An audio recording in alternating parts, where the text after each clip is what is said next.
Hola, ¿qué tal amigos? ¿Cómo están? Muy buenas noches. Yo soy Esdras Chabot y esto es Dinero y Poder. El proceso electoral de este año enfrenta focos rojos en Guerrero y Oaxaca, estados donde existen también grupos que se oponen abiertamente a la realización de las elecciones. Ante ello, el Instituto Nacional Electoral prepara opciones si hay resistencia a la colocación de las casillas. En Oaxaca, la representación del INE informó que cuenta ya con sedes alternas si los maestros de la sección 22 de la coordinadora, pues cierran las escuelas donde se colocarían las casillas. Para Guerrero, el consejero presidente Lorenzo Córdoba dijo que si hubiera intentos de impedir la instalación de casillas, el organismo pedirá el apoyo de las fuerzas de seguridad. Nos acompaña aquí en el estudio de Dinero y Poder Ciro Murayama, consejero del Instituto Nacional Electoral. Ciro, gracias por estar aquí con nosotros. Gracias por la invitación. Buenas noches. Mauricio González Macario Esquetino, buenas noches. Buenas noches. Ciro, Oaxaca, Guerrero, digamos, como los grandes focos rojos. Y viene aquí la gran discusión con respecto a quién tiene la responsabilidad en esto. Si se trata de un asunto del propio instituto, que tendría que ver cómo le hace, si es el gobierno federal el que tiene que garantizar, el gobierno de los estados, también son elecciones estatales. Ahora sí, ¿cómo se reparte la responsabilidad en esto? Hay una responsabilidad compartida. Nosotros como autoridad electoral tenemos la obligación de identificar ciudadanos, visitarlos en sus domicilios, convencerlos de que funjan como funcionarios de casilla, capacitarlos, y ese trabajo va avanzando. Empezó en todo el país el 9 de febrero.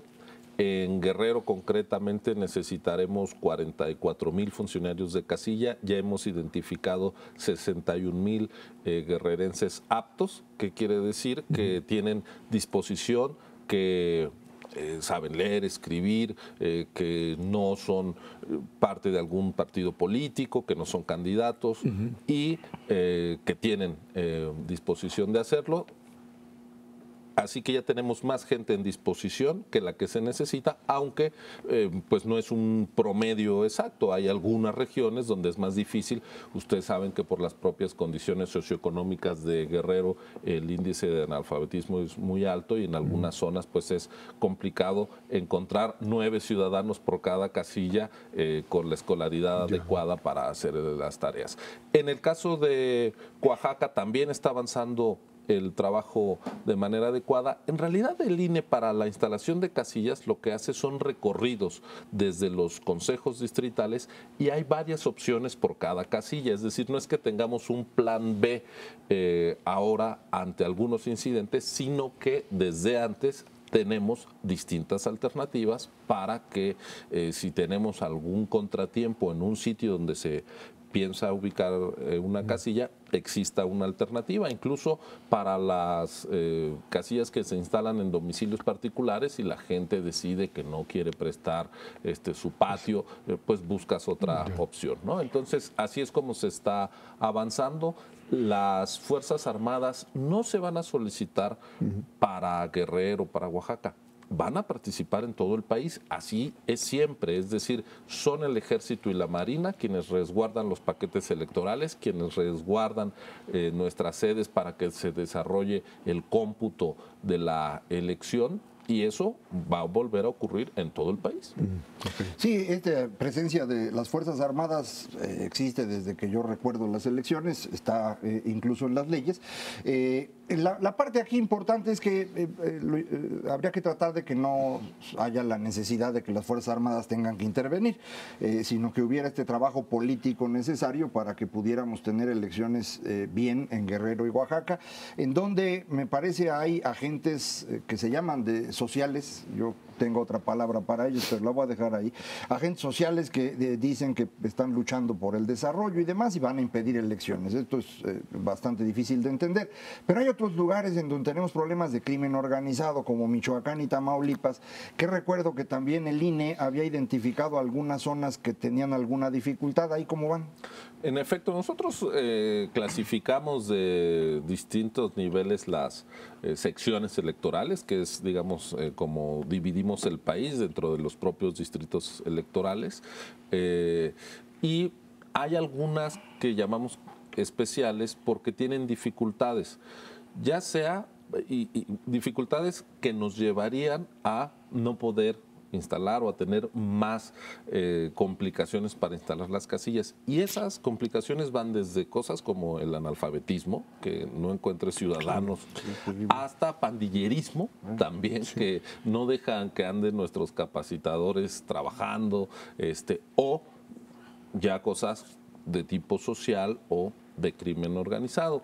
He de decirles que pues el país se ha complicado, pero afortunadamente nosotros no somos una institución que desde fuera llegue a las comunidades. Los capacitadores que están recorriendo las comunidades, los pueblos, las rancherías, es gente de la propia localidad, de tal manera que no se ve como una intromisión externa, y eso nos permite caminar con mayor tranquilidad, aunque pues sí hemos reforzado algunas medidas. Por ejemplo, hemos tenido que contratar más gente que otras veces para que vayan en pareja, para que la gente no ande sola, para que el trabajo se pueda hacer de día y no estén durante la noche.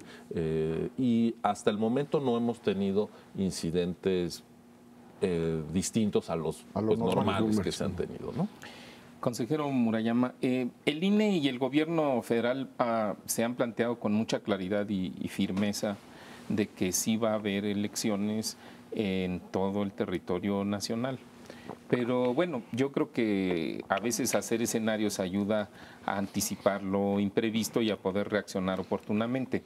Entonces, en el plano estrictamente hipotético, vamos a suponer que en algún municipio o municipios del país no hay condiciones para el día de la elección que éstas se puedan llevar a cabo. Tengo varias preguntas al respecto. Uno es, ¿qué autoridad determina si existen o no las condiciones para que haya elecciones el día que está fijado para ese proceso? Segundo, si se declara que no hay elecciones, ¿qué sucede, por ejemplo, en un municipio? ¿Quién nombra a la autoridad o cómo se da, digamos, ahí? Pues no puede haber cambio de poderes. Entonces, ¿quién conserva el poder? ¿Bajo qué reglas? ¿Qué papel juega el INE, si es que juega algún papel en estos escenarios hipotéticos? Sí, realmente lo que nosotros estamos viendo es que hay posibilidades de hacer elecciones en todo el país. Y las complejidades que hemos tenido, por ejemplo, en el caso de Guerrero, hay desde los llamados a no votar o a ir y anular el voto, hasta algunas voces más extremas que llaman a un boicot de las propias elecciones, a impedir que se instalen casillas.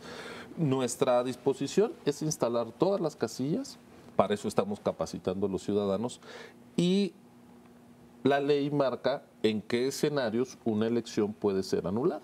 Por ejemplo, cuando no se instalen más del 20% de las casillas. Pero estamos hablando de miles de casillas en cualquier escenario para anular una elección de gobernador, por ejemplo, y pues algunas decenas, ya ahí depende del tamaño de los municipios. Si eso ocurriera así, pues corresponderá al Congreso local determinar quién ocupa la presidencia municipal de algún ayuntamiento. Ahora,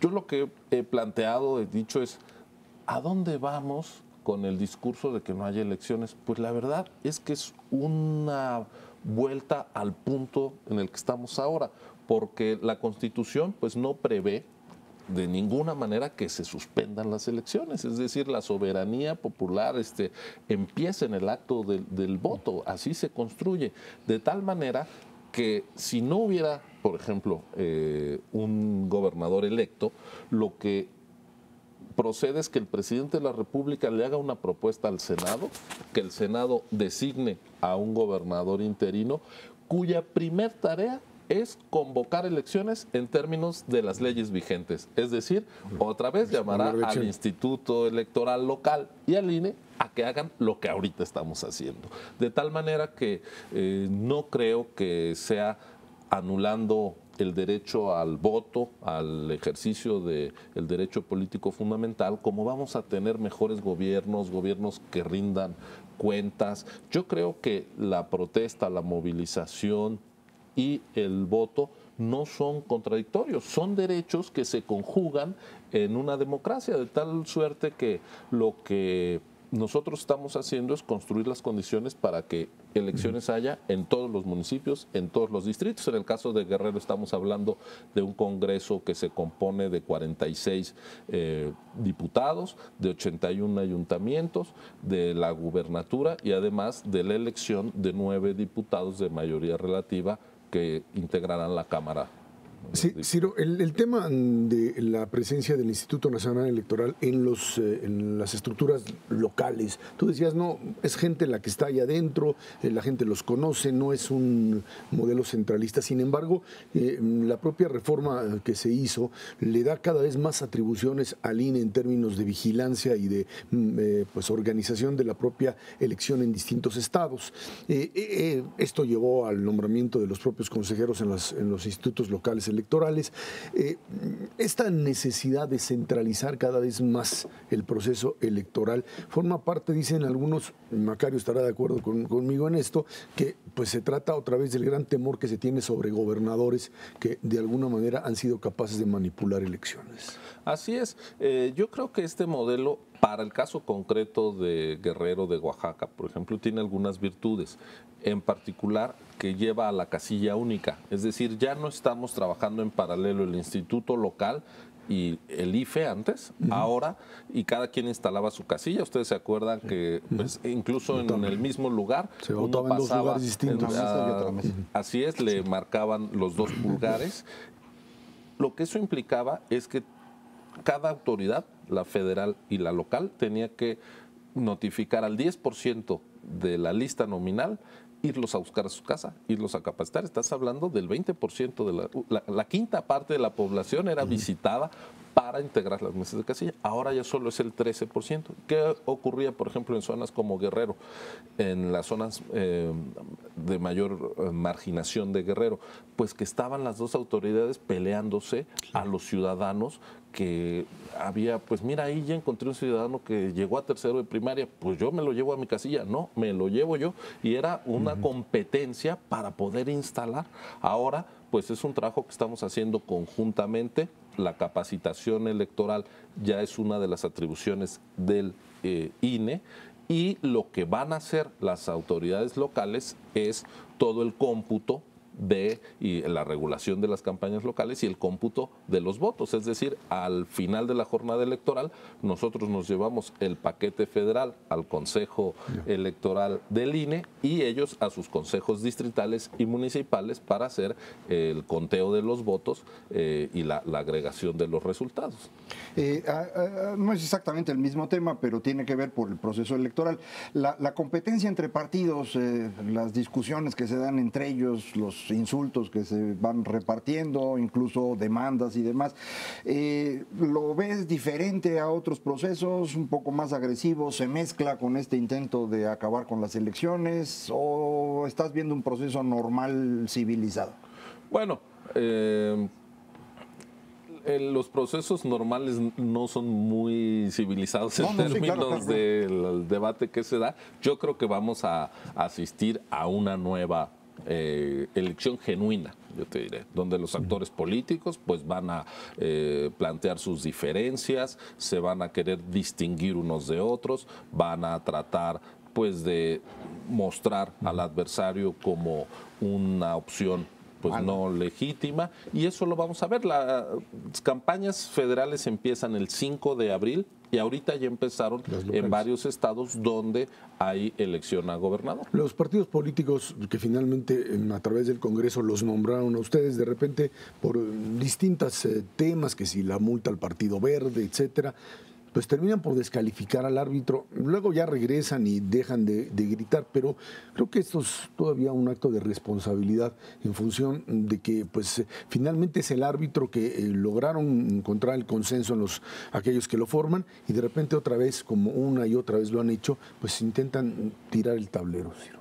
Así es, la verdad es que no es fácil el papel del árbitro, sobre todo porque no acabamos de construir una cultura política en donde se entienda que el INE es una institución del Estado, no es parte del gobierno. Entonces a veces se hacen unos discursos como si hubiera una oposición hacia el INE, como si fuera el gobierno. No, somos una institución autónoma del Estado, en efecto, nombrada por el consenso de las fuerzas políticas, y nosotros pues creo que también tenemos que tener mucha capacidad de explicar nuestras decisiones para documentar pues que es un árbitro autónomo, y la autonomía solo se construye de una manera, ejerciéndola.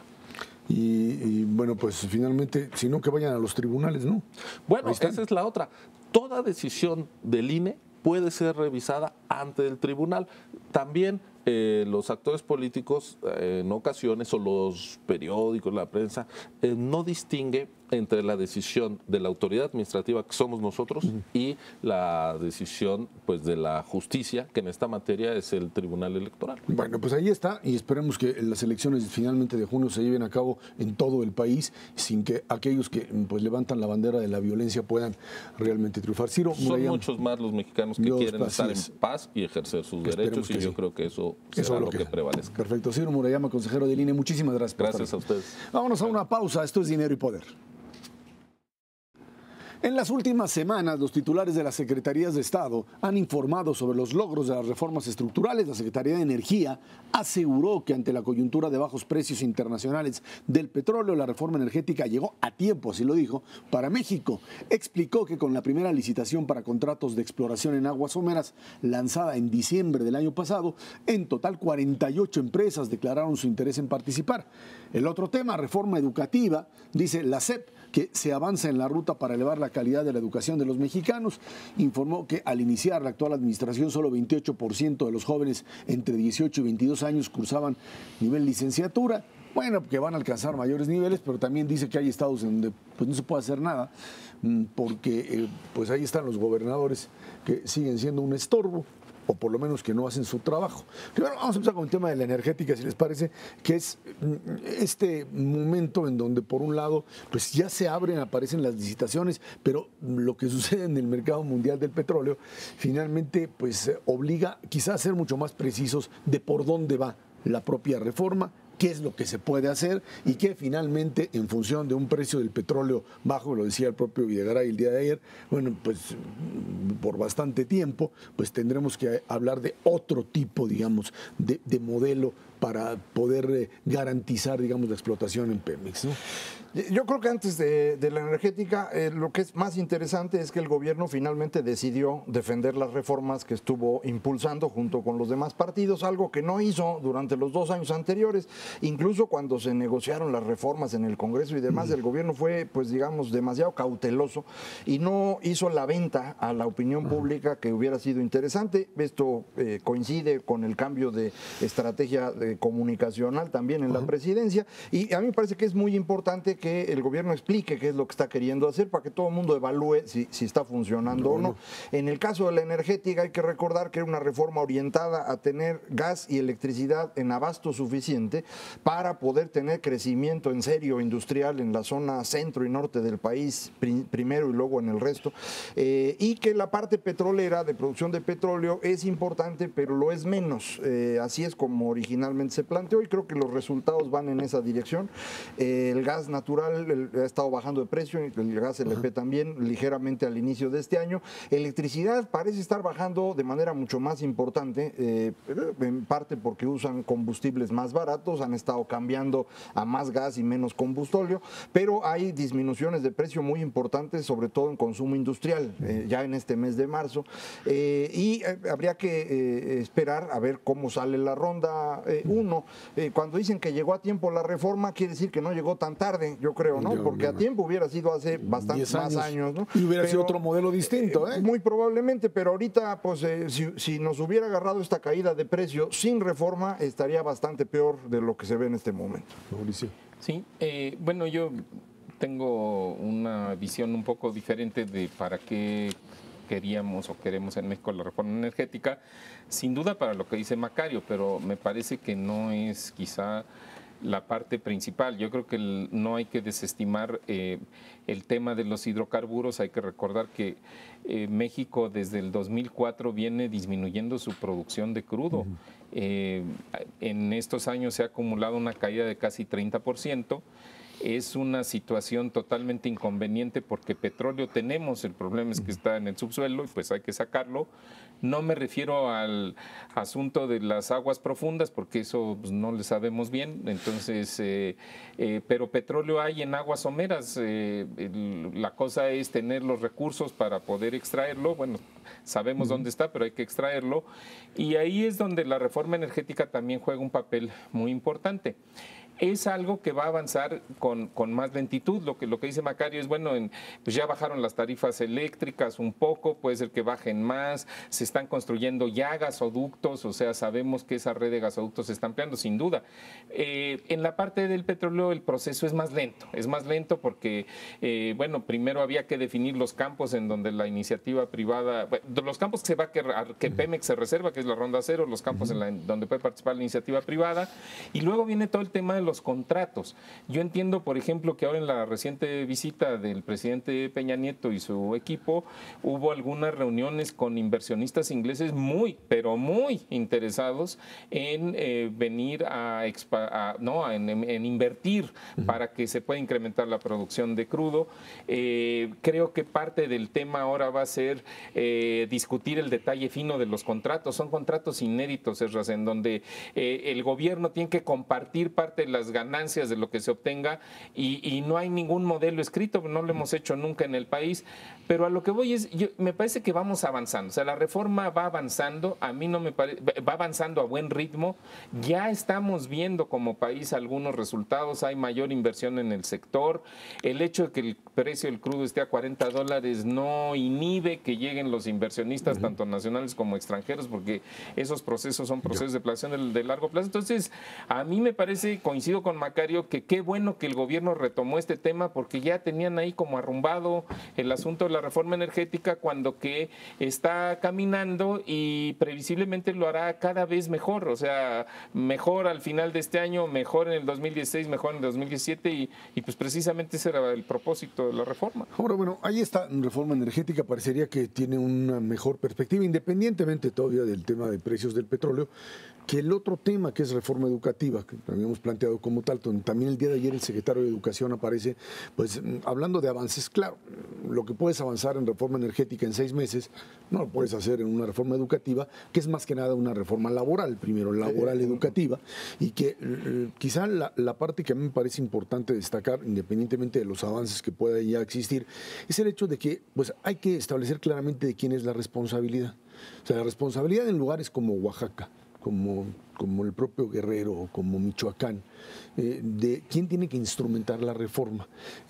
Hay quien insiste en que pues, es responsabilidad federal y en todos casos ellos son los que tienen que resolver la bronca de la coordinadora y es problema de ellos. Hay quien insiste también que, bueno, pues se trata, es cierto, el dinero ya viene directamente del Estado, del Poder Federal y que a partir de ello, pues ellos serían los responsables. Pero ¿qué pasa en el momento en que la coordinadora tiene copado, yo diría incluso, pues el propio sistema interno y el gobernador del estado dice que no puede? El gobierno federal tiene que obligar al gobernador a instrumentar una reforma educativa. ¿Cómo le hace? Yo creo que hay que poner perspectiva en esto. Las reformas educativas en cualquier parte del mundo son complicadísimas, sobre todo cuando uno tiene un sistema del tamaño del nuestro, en el cual hay 30 millones de personas involucradas, los alumnos, etcétera, y más de 1 millón de profesores. Primero no sabíamos ni cuántos profesores eran, ni qué hacían. Esto ya se logró, se hizo un censo, ya los encontraron, algunos no pudieron censarlos porque no se dejaron, especialmente en Oaxaca y en Guerrero. Hay que ir empezando a controlar el funcionamiento para que la autoridad educativa sea el gobierno y no el sindicato, cosa que ya estaba ocurriendo en muchos lugares, y esa es la parte que no han logrado resolver en Guerrero y en Oaxaca, en donde las secciones del sindicato son también quienes deciden desde el gobierno, porque el secretario de Educación es alguien que viene de la sección y todos los que están allá dentro igual. Entonces, esta es la primera parte en la que están, ha sido complicada, y al mismo tiempo que tienen que enfrentar de este lado este tipo de esquemas corporativos. Del otro lado, los maestros que han estado haciendo bien las cosas, pues están exigiendo que les cumplan compromisos de carrera docente o magisterial, que tenía que haber bonos y aumentos y demás, que tampoco han estado pagando a la velocidad que ellos esperaban. Entonces, es un trabajo complejo, creo que han ido avanzando razonablemente. Me parece muy bien que la sociedad civil siga exigiendo que esto avance más rápido, pero pues hay que entender que tampoco es una cosa que se pueda resolver de un día para otro, ¿no? Fíjate que yo escuché al secretario de Educación, al licenciado Choifet, precisamente sobre este punto, y lo que decía el secretario es que pues este problema viene desde el año 92, que se descentraliza hacia los estados los servicios educativos, y que pues ahora los estados en donde, literalmente él lo dejo con esas palabras, que en algunas entidades federativas donde no hay gobierno en materia educativa, o sea, donde no quieren hacer y respetar los lineamientos de la reforma educativa, pues simplemente la federación nomás no tiene manera de obligarlos, porque no tiene el poder, pues la ley no se lo permite, ¿no? Entonces a los maestros faltistas, a los maestros aviadores, a los maestros que no enseñan, citó un ejemplo en donde decía que no el calendario escolar oficiales de 200 días y en el estado de Oaxaca escasamente recibían entre 80 y 90 días de instrucción los niños. Es uno de los estados más pobres, donde más necesitas educación y es donde menos se les atiende. Pero me pareció que el secretario como que quiso anunciar algo que no fue totalmente detallado, pero que creo que da esperanza, de un modelo que le llama la descentralización cooperativa, que es algo basado en un esquema alemán. Es una situación en donde la federación le da la responsabilidad al Estado, pero le rinde cuentas. O sea, los dos, Estado y federación, llevan el control de lo que están haciendo los estados, y si los estados no cumplen con lo que se comprometen, que actualmente el caso de Oaxaca, clarísimo, Guerrero también, entonces la federación sí tendría los instrumentos, sí tendría el poder de retomar el control y entonces, vamos a decir, tomar las riendas por su cuenta y evitar precisamente lo que está sucediendo en Oaxaca y en Guerrero. Y lo que dijo el secretario, y creo que es muy positivo, es que él pensaba que antes de que termine esta administración podrá existir en el país un esquema que permita que algo así suceda. Yo creo que es interesante porque no regresa uno exactamente al centralismo de otras épocas, pero sí hay la opción de evitar que en un caso donde el gobernador no funciona, se te vaya de las manos. En otras entidades del país esto no ocurre. Es decir, todo el centro norte del país funciona razonablemente el sistema educativo, no es una maravilla, pero funciona, y no tiene necesidad la federación de meterse, pero aquí sí. Ahora, el problema aquí radica en que si la federación se mete, o sea, es un poco el mismo modelo que teníamos en el Instituto Nacional Electoral, en donde si puede o si hay condiciones hay que meter la mano, y creo que esto es, por supuesto, importante, pero aquí es el gobernador que te va a decir, es que esto está manejado, todo esto lo tiene la coordinadora, ¿qué quieren que yo haga? Digamos, la idea de hasta de vacaciones no estaría mal, no estaría mal. Si no está haciendo lo que decía el secretario es, dame la información de los maestros faltistas, por ejemplo, y yo los corro, o les suspendo el pago. Bueno. Ahorita no me das la información, pues no hay manera que haga algo. Bueno, pues ahí está la responsabilidad. Vámonos a una pausa y platicamos también de otra reforma, telecomunicaciones. Ahora sí que los monopolios están enojados. Esto es Dinero y Poder.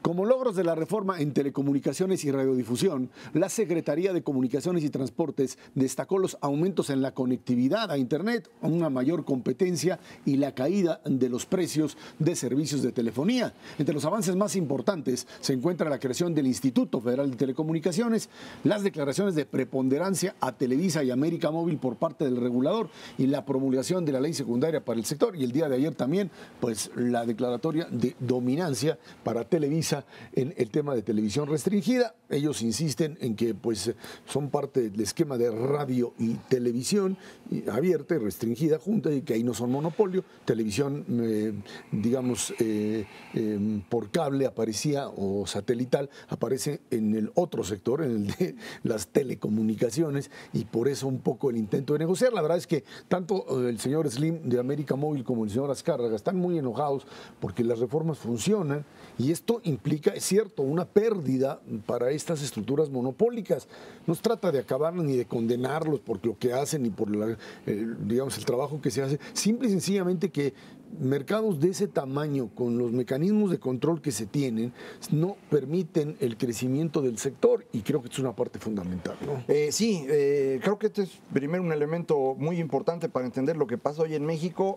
Hay muchísima gente enojada por las reformas, los maestros por la educativa, los petroleros por la energética y los hombres más ricos de México por el asunto de telecomunicaciones, porque sí les costó, ya sea porque tuvieron que cambiar estrategias o porque directamente les costó.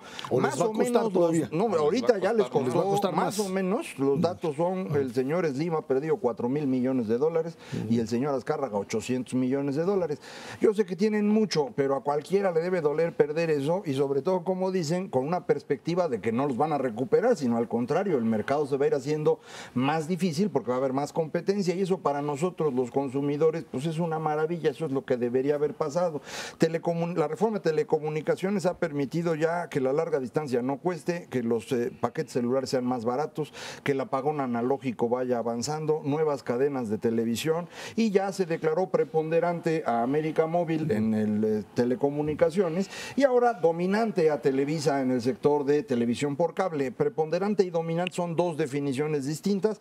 Dominante es muy importante porque eso forma parte de la ley de competencia y se le pueden aplicar medidas de la ley de competencia. Me imagino que Televisa va a intentar defenderse, pero pues ya entramos en un proceso donde se empieza a aflojar este sistema que estaba controlado por pocos y por lo tanto obtenían rentas, es decir, nos extraían recursos a los mexicanos que van a tener que ya competir por ellos, y eso es una gran noticia. Entonces yo veo varias cosas buenas en esto, pero insisto, vale la pena que cuando veamos estas disputas públicas en medios de comunicación e insultos de unos para otros y que el gobierno no sé qué tanto, hay que acordarse que muchos de los que hablan porque les está costando la reforma. Esto no significa que el gobierno haga las cosas bien, ni mucho menos, simplemente hay que poner perspectiva en lo que está ocurriendo. Sí, y bueno, pues a final de cuentas para eso era la reforma de telecomunicaciones, para que hubiera mejores servicios y más baratos para la población. A mí me parece que va avanzando en ese sentido. Macario ya citó la disminución de algunas tarifas y de algunos servicios. En el tema de calidad no tenemos tanta claridad, más allá de las opiniones de la gente, pero parece que se están haciendo ya inversiones para mejorar la calidad del servicio del celular, del servicio del Internet.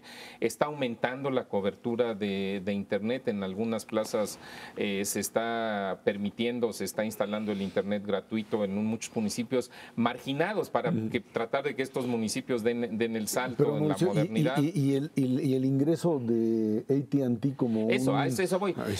Parte del importante punto, o sea, digamos, la otra cara de la moneda era tener más competencia, o sea, más participantes en un mercado que es grande y que hay espacio pues para que sean más de 2 o 3 empresas las que lo puedan atender.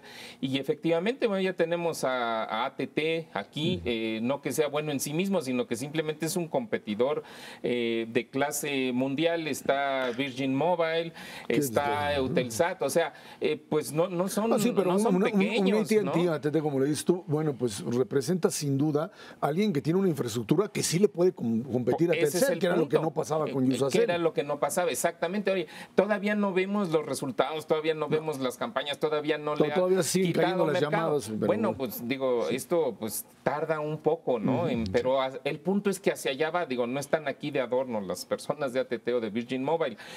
Segundo, acabamos de ver hace unos días que finalmente se licita con éxito, diría yo, 2 cadenas de televisión abierta. La gente en nuestro país se informa y se entretiene fundamentalmente por la vía de la televisión.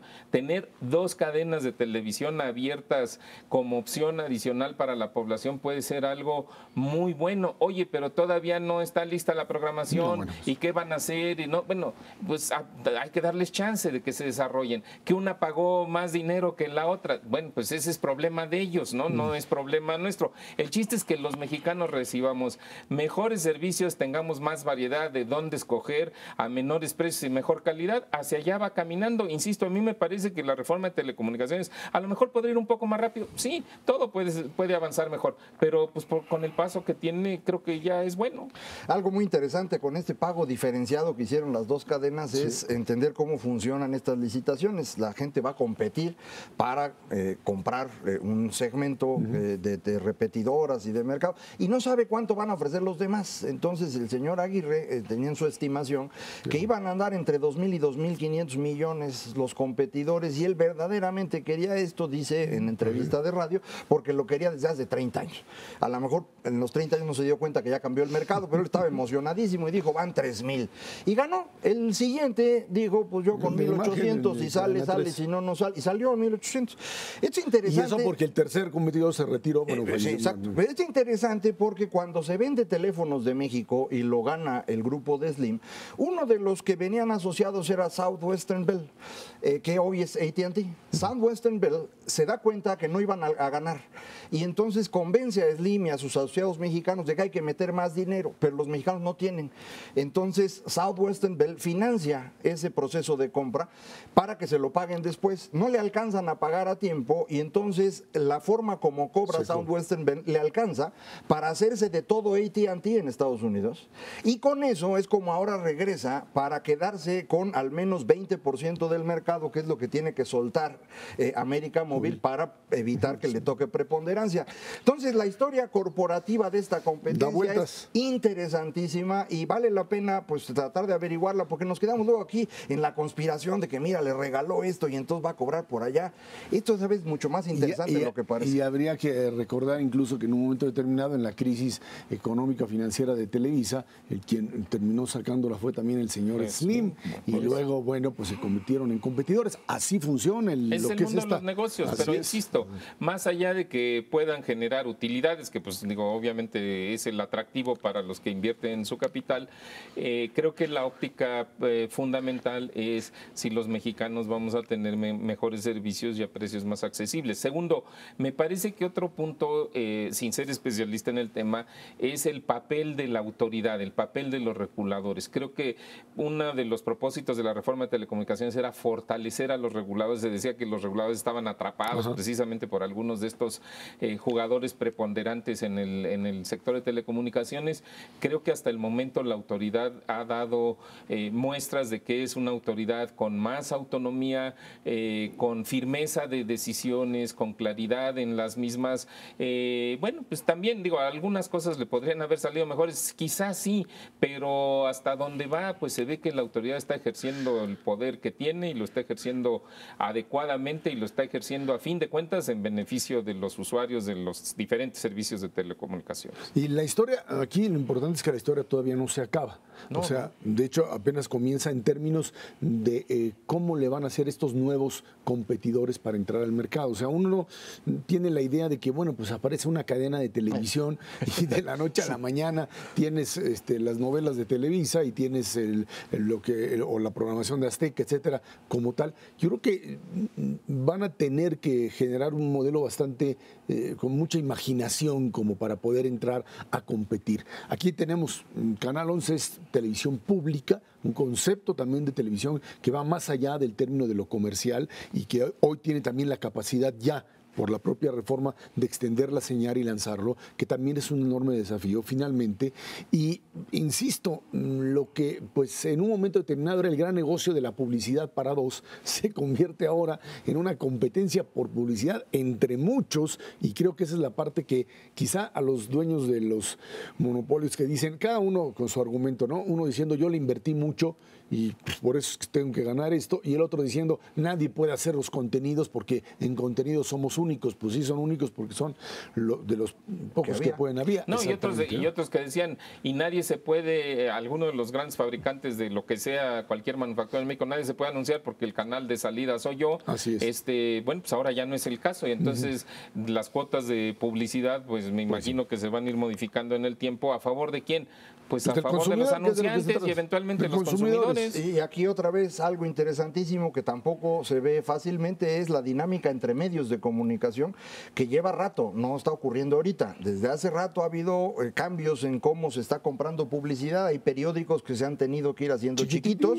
Hay periódicos que cambiaron dirección y nos corrieron algunos, que ya entramos a otro periódico que está haciendo una estrategia nueva. Y hay gente de otros medios que se mueve. No, lo que me parece que es interesantísimo es cómo cómo hay una disputa por construir contenidos en plataformas múltiples. Yo trabajo en el Financiero, que también tiene un espacio de televisión que está construyendo. Entonces, esta dinámica distinta de estrategias en medios, eso no existía en México. Y ahora existe porque ahora es competencia. Ya no nada más son los que tenían desde hace 1000 años y seguían teniendo. Y esto es lo que se vuelve también importante para los profesionales de medios, en la medida en que también la oferta, en términos de posibilidad de expresión, pues está allí presente, ¿no? Y también ahí está la competencia que se tiene que generar. Efectivamente, yo creo que esa es la dirección interesante, porque lo que gana el consumidor es cuando tiene muchas opciones y ya escoge la que le guste. ¿no? Así es, y finalmente que le da. Bueno, vámonos a una pausa y de regreso vamos a platicar con usted el tema de la Reserva Federal, otra vez allá en los Estados Unidos, pues diciendo que las tasas de interés seguirán dormidas un buen rato. Esto es Dinero y Poder. El Comité de Mercado Abierto de la Fed decidió eliminar del texto de su comunicado de política monetaria la palabra paciente. Se acabó la paciencia. Dijo que era poco probable que haya un cambio en la tasa de referencia para su reunión de fines de abril, como para decir que esto se va a junio por lo menos. Sin embargo, subrayó que el movimiento no necesariamente se daría precisamente en junio, sino en función de las condiciones de la economía. Mauricio se enoja mucho cuando la Fed habla porque dice que no le dice las cosas claras. No, pues esa es su especialidad. Es la especialidad. Así tiene que ser, Oye, porque si las dijeran claras, tendrían a temblar al mundo. Pero le salió muy bien el movimiento muy bien, de ayer, claro. la verdad, porque finalmente los mercados entendieron que en abril no va a haber nada. Sí. Y que en junio, quién sabe, y que por lo pronto, además, bonos de mediano plazo, sí, terminaron bajando la tasa de interés para establecer claramente que el alza, lo que va a haber de alza en la tasa de interés, es simplemente pues algo marginal, muy poquito. Y el otro punto es cómo le hace, que dice, había un artículo muy interesante, precisamente ahí donde chambea Macario, que decía que el dolor de cabeza para la Fed era ahora la fortaleza del dólar, porque pues con un dólar tan fuerte no puede subir tasas de interés, porque se le va a volver todavía más fuerte y va a dañar directamente la economía del país, Mauricio. Lo que pasa es que eso no se puede posponer. Bueno, primero del anuncio de ayer de la Reserva Federal, efectivamente yo te diría, no, la norma en los bancos centrales en el mundo es hablar mucho y decir poco cuando hablan. Pero más bien no les gusta hablar. Entonces, lo de ayer fue simplemente patear el bote para adelante, o sea, posponer la decisión de las tasas de interés. Ya hay muchísima presión en los mercados financieros, Ezra, para que las tasas de interés se suban en los Estados Unidos, y la Reserva Federal lo que hizo fue simplemente resistir. Entonces, en abril no va a ocurrir, eso quedó clarísimo de ayer, y probablemente pueda ocurrir entre junio y septiembre. Habrá que ir viendo cómo y se... de a poquito. Bueno, no sé. Sí. Te voy a decir, no, es que la Reserva Federal no se puede dar el lujo de ir subiendo poco a poco, porque entonces tiene que subir la tasa de interés más veces, y eso para el comportamiento de los mercados financieros es un desastre. Pero bueno, eso lo comentaremos en su momento. Lo que yo creo que sí es importante es que la reacción que hubo frente a este anuncio de la Fed, o lo que los mercados leyeron que dijo la Fed, el dólar se devalúa, o sea, se debilita, el euro vuelve a estar cerca de 1.1 euros por dólar, eso quiere decir que se devaluó el dólar, estaba en 1.04 ya, y entonces esto, y los mercados financieros suben, ¿no? Suben las bolsas y todo el mundo pero feliz ya de toman la vida. utilidades y bajan. Pero así funcionan los mercados financieros. Yo creo que aquí el punto importante es qué implica esto para el Banco de México, y el problema es que el Banco de México tiene un dilema muy serio, porque aquí no hay más que de dos sopas, y una es, o dejas las tasas y te esperas a que la Reserva Federal la suba y después te vas siguiéndola, o te adelantas. Yo creo que no hay de otra. Y las dos tienen pros y tienen contras. Si dejas las tasas como están y trata de seguir a la Reserva Federal en junio, en septiembre, ¿cuál es el problema? Bueno, la parte positiva es, pues, ayuda a que la economía no se desacelere más. La parte negativa es que para como están de sensibles los capitales extranjeros, pues algunos inversionistas de México sí se puedan ir saliendo hacia activos denominados en dólares, que eso haga que el peso se devalúe un poco más, y entonces se genera una psicosis de que no, algo muy malo está sucediendo en la economía, y también el riesgo de tener una mayor inflación, porque ya con el tipo de cambio arriba, ya algunos analistas como tu servidor hemos estado revisando nuestras estimaciones de inflación para el año hacia arriba también.